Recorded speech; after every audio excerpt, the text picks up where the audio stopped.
एक माँ अपने ही बेटे बहू को क्यों मार डाला। बहू ओ बहू कहाँ मर गई, बिमला देवी ने आवाज़ लगाई।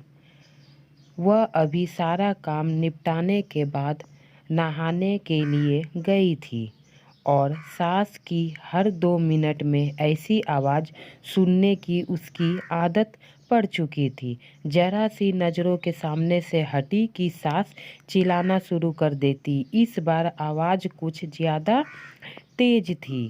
सास की कोई गलत झगड़ा वगैरह ना हो जाए, उसने जैसे तैसे अपने ऊपर 2 मग पानी ढाला और कपड़े पहनकर बाथरूम से दौड़ते हुए सास के कमरे में पहुंची। अरे तुमसे एक काम भी ठीक से नहीं होता, बिमला देवी फिर चिल्लाई। क्या हुआ माँ जी, बहू ने कहा। उसने डरते डरते पूछा, क्या हुआ है? दिखता नहीं पागल, यह कमरे में पानी पड़ा है। आज पोछा नहीं लगाया था क्या? अभी कहीं मैं गिर जाती, मेरी हड्डी पसली टूट जाती, बिमला देवी ने चिल्लाकर कहा। तो बहू ने कहा, लगाया तो था माँ जी, उसने धीरे से कहा। तो यह कहाँ से आ गया? हे भगवान, मेरी तो किस्मत ही फूटी है जो ऐसी लड़की से मेरा बेटा लड्डू हो गया। ना जाने कहाँ कहाँ से बड़े बड़े घरों से इसके लिए रिश्ते आ रहे थे, लेकिन मेरी किस्मत में पगली ही थी। अच्छा अब चल जल्दी से इसे साफ कर दे, सास ने चिल्लाते हुए कहा। उसको पता था कि नहाने जाने से पहले ही उसने पूरा घर साफ किया और यह पानी जानबूझकर उसकी सास ने ही उसे तंग करने के लिए गिराया था। फिर भी उसने बिना कुछ बोले पूरा पानी को साफ कर दिया और अब रूम में जाकर सोची थोड़ा आराम करती हूँ। सास की दोबारा चिल्लाने की आवाज़ मिली।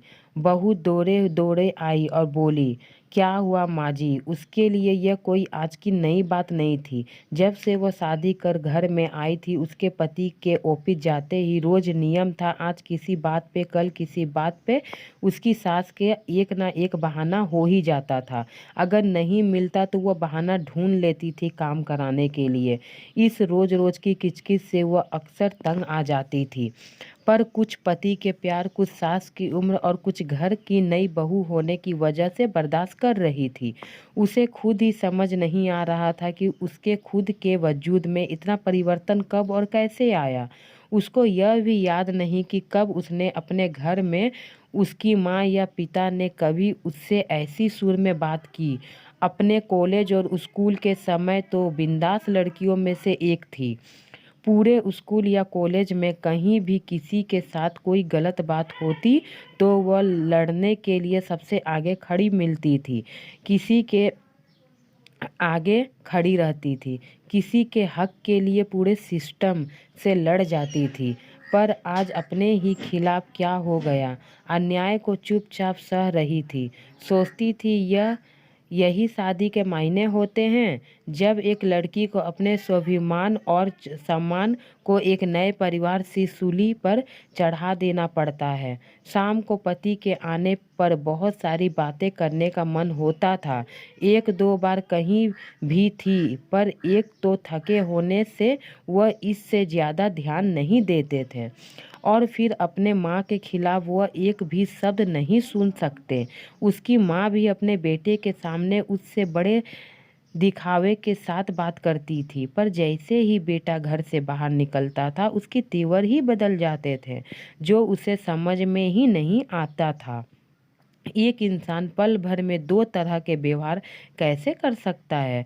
बिमला देवी को सबसे ज़्यादा तकलीफ तो उसकी शादी में मिले दहेज से थी, जबकि उसके माता पिता ने अपने हैसियत से बढ़कर उसकी शादी में खर्चा किया।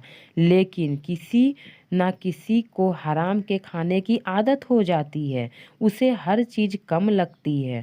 और उसके आने पर सबसे पहले उन्होंने अब घर की नौकरानी को छुट्टी कर दी और घर में उसके कदम रखते ही हाथों की मेहंदी की रंग छूटने से पहले ही घर की सारे काम करवाने लगी। नौकरानी के सारे काम घर के बाहर के सब करती थी। बिमला देवी ने कभी भी उसे एक नौकरानी से ज़्यादा नहीं समझा।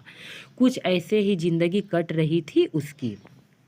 रोज कोई नया बखेड़ा होता और रोज शांतिपूर्वक उन्हें संभालने की कोशिश करते हुए सोचते रहती थी, जल्दी से पति और सास के साथ बैठकर शांति से इसका हल निकालना पड़ेगा।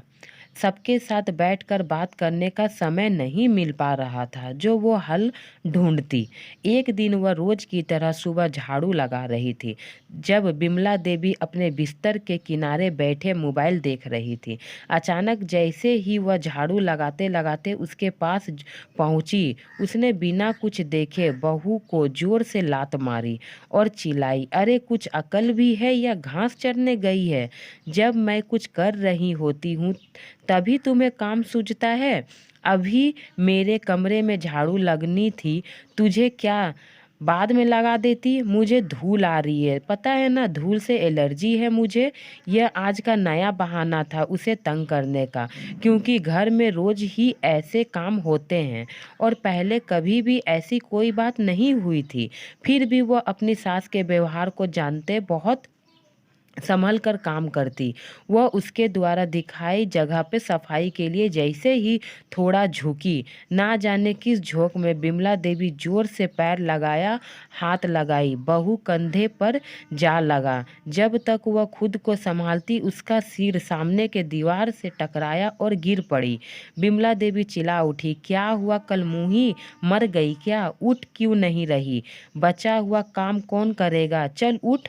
वह उनकी कुछ बातें सुन तो रही थी पर समझ में कुछ नहीं आ रहा था और हिम्मत करके जैसे तैसे वह उठने की कोशिश कर ही रही थी, बिमला देवी ने फिर ठोकर मार दी और फिर दोबारा दीवार से टकरा गया। इस बार बहू बेहोश हो गई थी। सास बड़बड़ाते हुए उसे कोसती रही। जब नहीं उठी तो बिमला देवी के हाथ पांव फूलने लगे और तुरंत अपने बेटे को घर आने के लिए फ़ोन किया।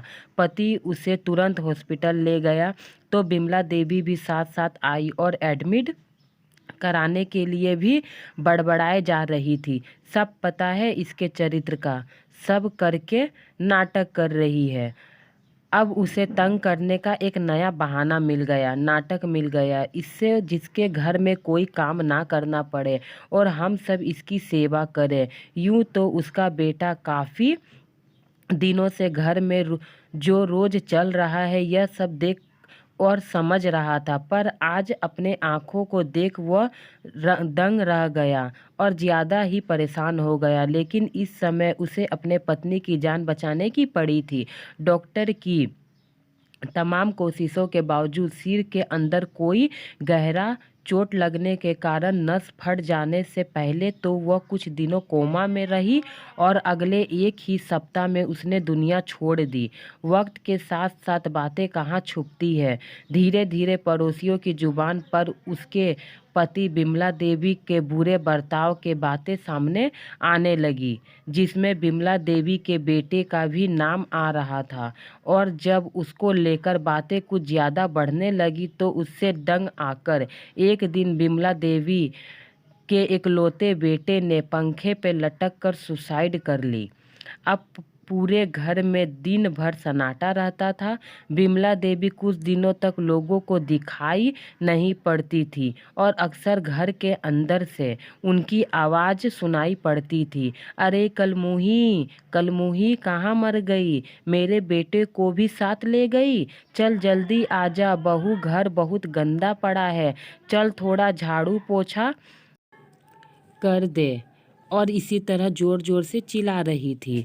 फिर उसी लय में रोते रोते उसकी आवाज़ सुनाई पड़ी, बहू बहुत अच्छी थी, कभी शिकायत नहीं की, उसने कभी हॉस्पिटल में इलाज चल रहा था, मेरी वजह से उसका सिर फट गया था ना, मेरा बेटा भी उसी के पास है, लेकिन अब तो वह ठीक हो गई होगी। अरे कोई तो उन दोनों को वापस लेके आओ, अब की बार उससे मैं कुछ नहीं कहूँगी। कुछ दिनों के बाद पता लगा कि उसकी किसी दूर के रिश्तेदार ने उस मकान का जड़ा बहुत ज़्यादा दामों में किसी को बेच दिया था, क्योंकि बिमला देवी के पागलखाने में भर्ती होने के बाद उस मकान को देखने वाला कोई नहीं बचा था। इसलिए कहते हैं अपने हद ना भूलें। आज अपनी घमंड, अपने भाव के वजह से बिमला देवी ने अपनी बहू और बेटे को खो डाला। अच्छा खुशी परिवार सब बर्बाद हो गया।